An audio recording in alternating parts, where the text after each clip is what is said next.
Bonjour à tous, aujourd'hui on va appliquer le théorème de Pythagore pour trouver une longueur dans un triangle rectangle.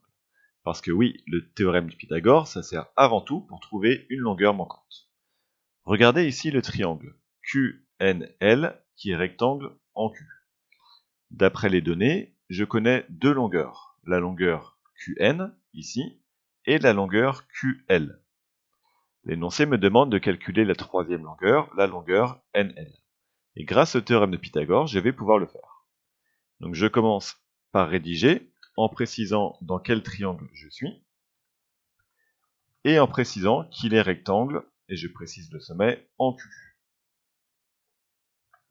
J'applique le théorème de Pythagore, ce qui me permet d'écrire ce qu'on appelle l'égalité de Pythagore, qui dit que l'hypoténuse mis au carré, donc l'hypoténuse c'est bien le côté qui est en face de l'angle droit, donc le côté NL, est égal au deuxième côté mis au carré, donc QL au carré, plus le troisième mis au carré, QN. Donc bien sûr, quand je dis le côté au carré, il faut sous-entendre la longueur du côté au carré. Donc ça, c'est la première étape. Étape d'après, on va remplacer les longueurs ici par leur valeur. Donc NL, je ne le connais pas, c'est ce qu'on cherche. Par contre, QL, je le connais, il est donné, ça vaut 5. Et QN, ça vaut 6. Les carrés, bien sûr, ne disparaissent pas. Étape d'après, je vais justement calculer ce carré. 5 au carré, attention, ça ne fait pas 10, ça signifie 5 multiplié par lui-même.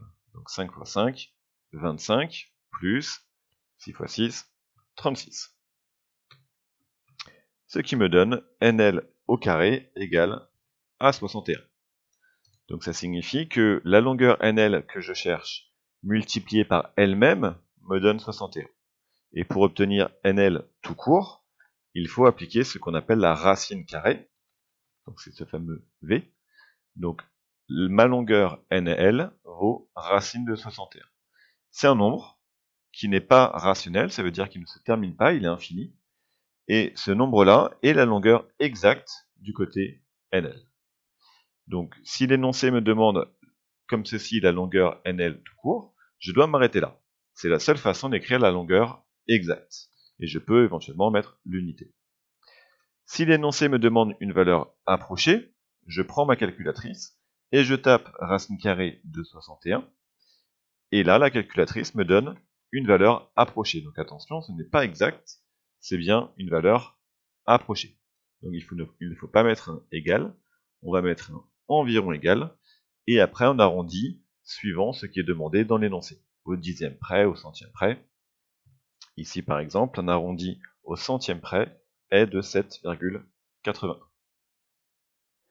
Autre exemple, avec cet autre exercice qui est disponible sur contrôledemaths.com, on a la même chose, un triangle rectangle, on connaît deux longueurs de côté sur 3.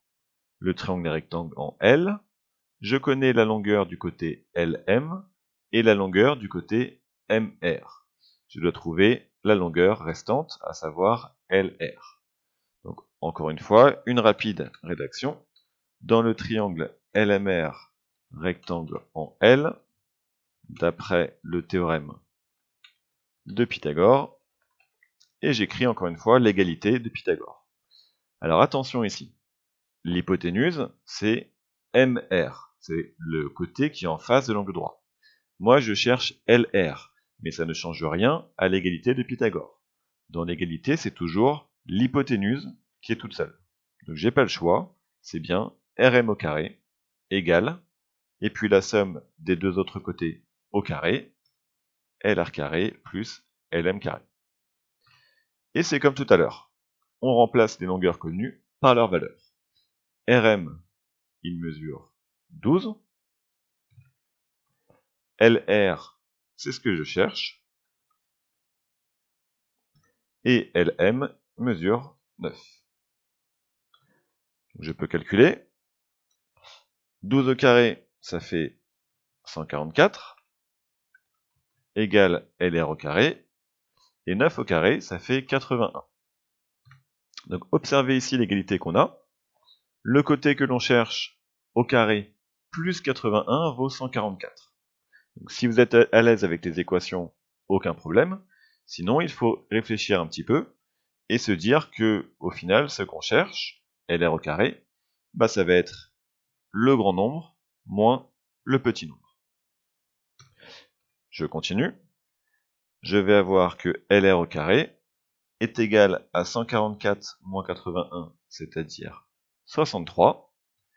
Et même chose, pour obtenir le LR tout court, je vais appliquer la racine. Donc la longueur LR cherchée vaut racine de 63 cm.